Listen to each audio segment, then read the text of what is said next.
Еще раз доброе утро, страна, добрая раница, Беларусь. Напоминаем, если вдруг кто-то забыл, сегодня 19 июня, среда, Ольга Венская, Анна Квилория, и мы не одни, друзья. Несколько дней назад в Молодечно завершился 23-й национальный фестиваль белорусской песни и поэзии. Позвольте напомнить, победителем конкурса молодых исполнителей белорусской эстрадной песни и обладательницей хрустальной гитары специального приза имени Владимира Мулявина стала Вероника Высоцкая, представительница Минской области. Собственно, ее-то мы и рады приветствовать в нашей студии вместе со своим педагогом по вокалу Еленой Кривицкой. Доброе утро. Доброе утро. Поздравляем. Спасибо. Поздравляем. Яркая победа. Действительно, в таком престижном конкурсе вокалистов взять гран-при дорогого стоит. Тем более, я знаю, что путь к этой победе у вас был не то чтобы короткий. Расскажите об этом, поделитесь эмоциями. Пожалуйста. Ну, я участвую в конкурсе уже не в первый раз. Я участвовала в прошлом году, но, к сожалению, ничего не заняла. Вообще ничего? Вообще ничего. Так, То есть за год спрогрессировал человек так, что... А в этом году заняла гран-при. Когда прозвучало ваше имя, вы вообще верили в происходящее, что это про вас вообще? На что вы самом такая деле молодец? нет. Вот ты стоишь на сцене и понимаешь, что ничего не понимаешь. Это точно моя фамилия? Да, да. Ты вроде... Да, это я. Но это было так неожиданно на самом деле, потому что все конкурсанты были очень сильные, и конкуренция была достойная. Но кто точно верил в вашу победу, я не сомневаюсь. Да, это Елена. педагог по вокалу. Безусловно, я считаю, что так сложились обстоятельства неспроста, и участвуем мы второй раз неспроста, потому что, несмотря на то, что первый год нам ничего не присудили, но выступление было достойное, Вероника была готова, все звезды сошлись, и нам оставалось просто поучаствовать и достойно показать себя, ну и, наверное, взять это гран-при. Но тут же важно, чтобы еще и нервы не сдали, да? Ведь отчасти это соревнование вообще именно нервов, да? Все сильные вокалисты. В любом соревновании это комплекс.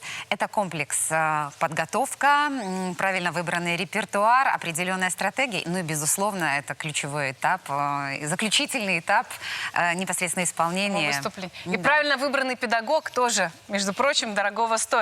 Одна из композиций исполнялась в сопровождении оркестра, да, мы сейчас говорим об оркестре имени Михаила Яковлевича Финберга, и вот его нынешний дирижер, главный дирижер Максим Рассоха сказал, что не каждый вокалист вообще может исполнять песни в сопровождении живого оркестра. А как у вас с этим получилось все? Ну, судя по тому, что, конечно, гран-при понятно, конечно, да. но как вообще это вам удалось?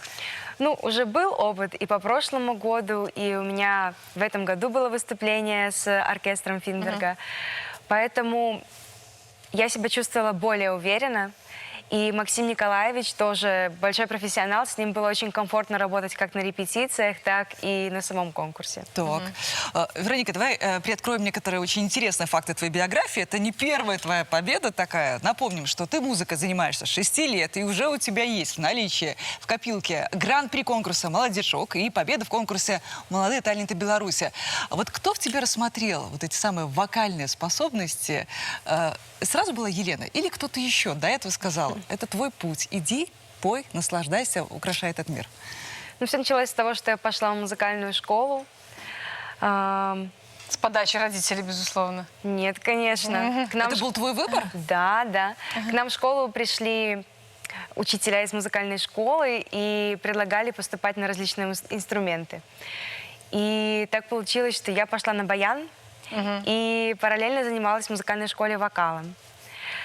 Мой первый педагог, Новик Галина Степановна, наверное, вот благодаря ей появилась вот эта вот тяга к музыке, к вокалу, к выступлениям на сцене. Она меня поддерживала при поступлении в колледж. А в колледже моим таким огонечком стала Елена Валерьевна. Да, и, собственно, вот этот огонечек и горит до сих пор. Я хочу сказать, что от педагога просто, ну, не то чтобы все, но очень многое зависит. Меня вообще линейкой били по рукам на фортепиано, и я его просто с тех пор, ну, как вы понимаете, так сильно обхожу сторону, хотя музыкальную школу закончила.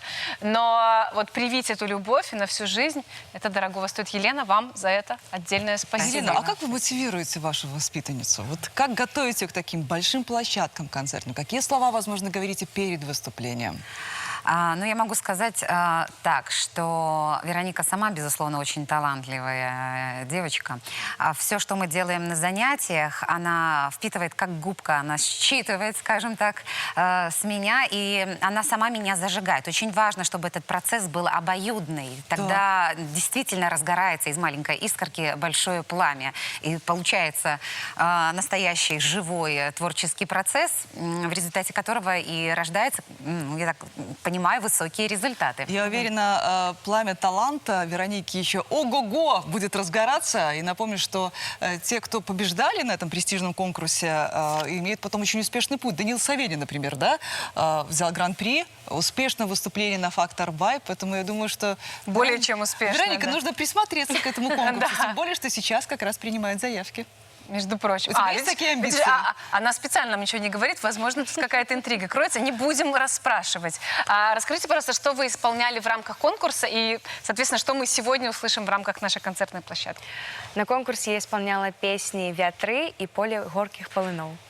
А сегодня я исполню песню «Крыжи», которую я исполняла в прошлом году на конкурсе. То есть реванш такой берем, да? Хорошо, а расскажите, как подбирались композиции? И почему С именно учетом эти? прошлого опыта, да, почему именно эти? На что делали Во-первых, ставку? все композиции направлены на то, чтобы максимально раскрыть потенциал, который есть у моей ученицы.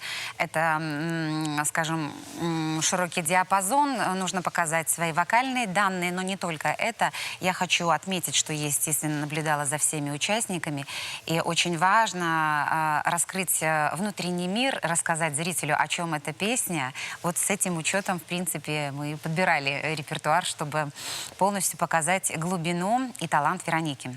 Вероника, ну буквально за 10 секунд. Твое пожелание начинающим вокалистам. Кто, возможно, хотел бы, но сомневается. Тем более, что отбор идет на «Фактор Бай». Что нужно, что важно? Нужно верить в себя и никогда не сдаваться. А я скажу, что нужно пробовать. Это самое главное. Да. Тогда ты поймешь, нужно ли идти дальше, делать следующие шаги, или стоит еще чему-то поучиться. Хотя так страшно порой. Оля, сколько мы с тобой проходили там своих кастингов в своей жизни и каждый раз переживали. Друзья, пробовали, Главное и в все этой истории получалось. слово «проходили», друзья. Да. Сделайте первый шаг, обязательно появится дорога, которая приведет вас к успеху. Что ж, друзья, в гостях у нас были Вероника Высоцкая, победительница конкурса молодых исполнителей белорусской эстрадной песни «Молодечная-2024», ее педагог по вокалу Елена Кривицкая.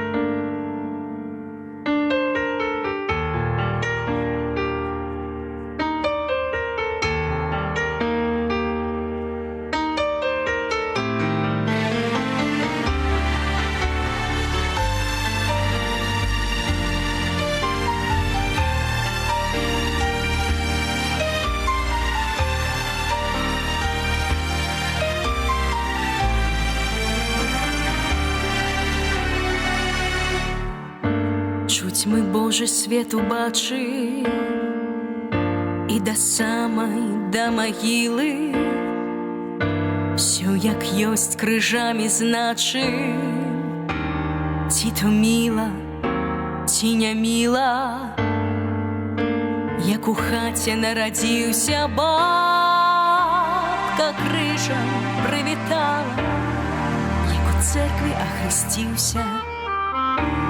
Крыж кума подаровала.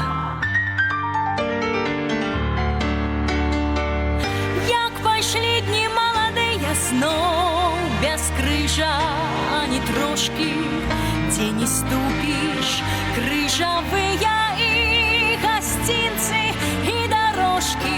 Крыж баліць табе, бядняце, а той цяжкай, а той працы латы у сярмяце, на крыж дзюркі твоей хатцы, пальцы на крыж ты складаешь, однобразная, однобасти, крыжам злыдняў отгоняешь, каб ад крыдаў не прапасці доляй мучаны паганай, след слязой пачнеш крывавіць, крыжам ляжаш распастаны на сваім, абы паставіць, крыжам ляжаш за порогам у той церкві, дзе хрысціся, крыжам ляжаш перад Богом, да цябе ён не